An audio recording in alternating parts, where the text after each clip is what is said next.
अस्सलाम वालेकुम viewers, hope fine. जैसा कि आप जानते हैं कि आज हम मैथ क्लास 9th का आ रहे हैं। Exercise number 1.1 page number 4, find the order of the following matrices. जैसा कि बच्चों आपको पता है कि इसको रो कहा जाता है और इनको कॉलम। जब हम ए की बात करेंगे तो इसमें 2 रो 2 कॉलम। इसी तरीके से बी में 2 रो 2 कॉलम। जब हम सी की बात करते हैं तो बच्चे आप देख रहे होंगे यहाँ पर रो तो हमें एक नज़र आ रही है, लेकिन कॉलम हमें कितने नज़र आ रहे हैं, 1 और 2। तो हम इसको लिख सकते हैं 1/2।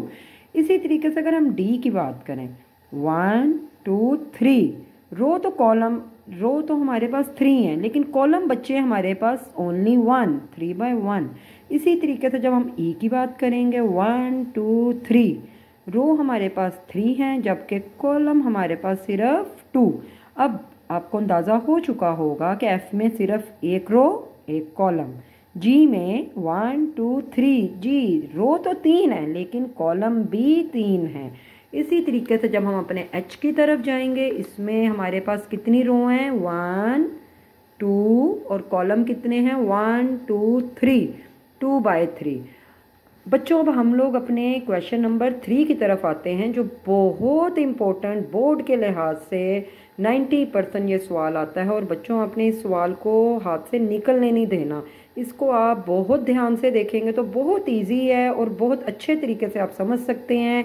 अब यहाँ पर आप देखें, इस मैट्रिक्स में 4 कितनी चीज़ें दी हैं उसने, 4। इस मैट्रिक्स में भी कितनी है, 4। अब हम इक्वेशन बनाते हैं, a + c = 0, a + 2b = -7, यानी कि इसको हमने लिखा इसके साथ, इसको लिखा इसके साथ। इसी तरीके से c - 1 को हम लिखेंगे 3 के साथ, 4d - 6 को हम लिखेंगे 2d के साथ।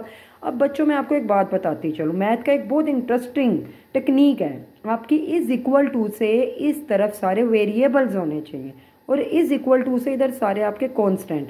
अब वेरिएबल बच्चों कहते हैं a b c d को, जबकि कांस्टेंट कहते हैं खाली मैथ की वैल्यू को।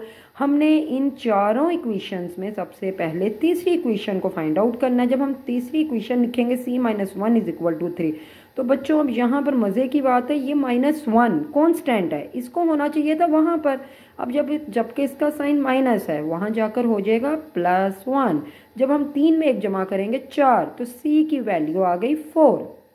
Putting value of c in equation number 1। जब हम इक्वेशन नंबर 1 को छेड़ेंगे, a + c = 0।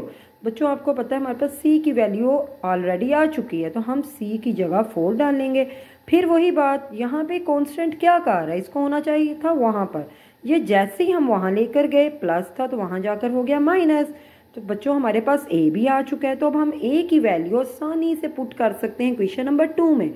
अब यहाँ पर क्वेश्चन नंबर 2 जैसे ही डालेंगे तो a की जगह हम डालेंगे -4, 2 भी एज सच, -7 भी। अब फिर वही बात कि -4 हमें यहाँ नहीं चाहिए, -4 जैसे ही वहाँ जाएगा +4, 2 भी ऐसे ही रहा, -7 माइनस था ये यहाँ के प्लस, माइनस प्लस माइनस। अब उससे मज़े की बात बच्चे, किया तो हमने माइनस, लेकिन साइन किसका डालें, सवाल ये खड़ा होता है। अब साइन हमेशा बच्चों बड़ी वैल्यू का, इसमें 7 बड़ा है तो हमने माइनस की वैल्यू डाली। अब बच्चों फिर ये कांस्टेंट, यहाँ पर इस कांस्टेंट को कैसे कांस्टेंट के पास लेकर जाएं, इसके अंदर तो कोई साइन ही नहीं।